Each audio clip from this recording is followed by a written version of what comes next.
Here's an exchange with Senator Josh Hawley of Missouri. Take a look. The government asked for enhancements related to prepubescent children, related to the nature of these images. You say, I'm not going to apply it. But what you're telling me is, I guess, that you don't have a policy objection. I mean, why didn't you apply the enhancements as they were asked for? Senator, I've answered this question many times from many senators who've asked me, so I'll stand on what I've already said. So you have nothing to add about why these crimes, why these images, in your view, do not signal an especially heinous or egregious child pornography offense? Here with reaction, Senator Josh Hawley. Senator, one interesting part of that exchange, you asked Judge Jackson why she actually, in one case, apologized to a convicted pedophile at sentencing. Why would you ever apologize to a convicted pedophile and you're still not given the maximum sentence to, or even the recommended sentence, or what the prosecutors wanted?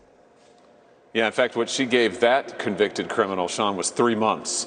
3 months. He was eligible for up to 10 years in prison. She gave him 3 months, and she apologized to him. I mean, listen, we've had now over 20 hours of questioning in the Judiciary Committee, and I think her record is pretty clear when it comes to crime, and especially crimes against children. This is somebody who apologizes to the criminals. This is someone who has handed out one lenient sentence after another, especially when it comes to these child sex crimes. And frankly, this is somebody who I just can't support. For people that maybe didn't have time all day to watch the hearings on this particular issue, which you brought to the nation's attention first, there are a number of factors in play here. And one is the recommendation of the prosecutors that got convictions in these cases, that she wouldn't listen to the prosecutor's recommendation for sentencing, nor would she go along with federal guidelines for sentencing. And she was extraordinarily lenient in almost every case. I didn't see a case where she wasn't.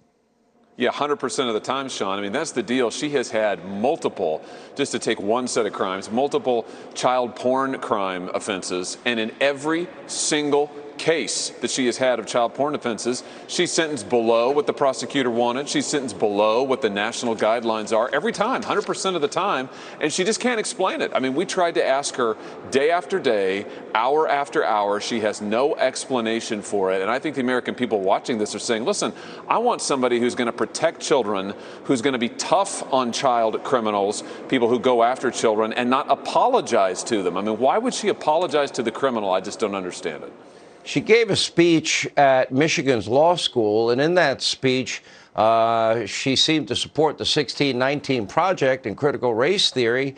But listening to her answers to you and others on the committee, you would think that, you know, she never said those things to those students in the law school.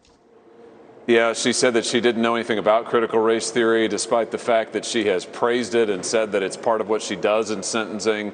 I mean, listen, it's just, this is a person who is a leftist. And, you know, that's fine. Those are her views. I mean, she comes by them honestly. They're just not ones that I agree with. And I can just tell you, I can't vote for somebody on the U.S. Supreme Court who's going to apologize to criminals, who is not going to be tough when you need to be tough in order to protect children. And you've got to be able, when the time comes, to say, listen, if you are a child predator, you are going to jail for a long time. And that's something she just hasn't been willing to do. How is it that she says that every judge she believes has a hidden agenda? That struck me as particularly odd. I'd like to think that we have an independent judiciary that believed in separation of powers, co-equal branches of government, and that would uphold the law of the land based on our Constitution, not go by, you know, whatever their hidden agenda is. Have you figured out her hidden agenda? Well, I think that her agenda is based on her beliefs, and I think her beliefs are pretty clear. She thinks that the criminal justice system is too hard on criminals. And she thinks in particular that those who commit child sex offenses, child porn offenders, that the criminal justice system's too hard on them. That's why she apologizes to them. That's why she 100% of the time sentences them less than the prosecution wants or the guidelines. And, you know, I just think at the end of the day, Sean, every senator now is going to have to make a decision, because every senator is going to have to vote on this and put their dime down. And I, for one, am going to vote no. I think that's the proper vote for any Republican. I'm sure Mitt Romney will vote yes, and apparently even Lisa Murkowski in an election year, oddly, will probably vote no.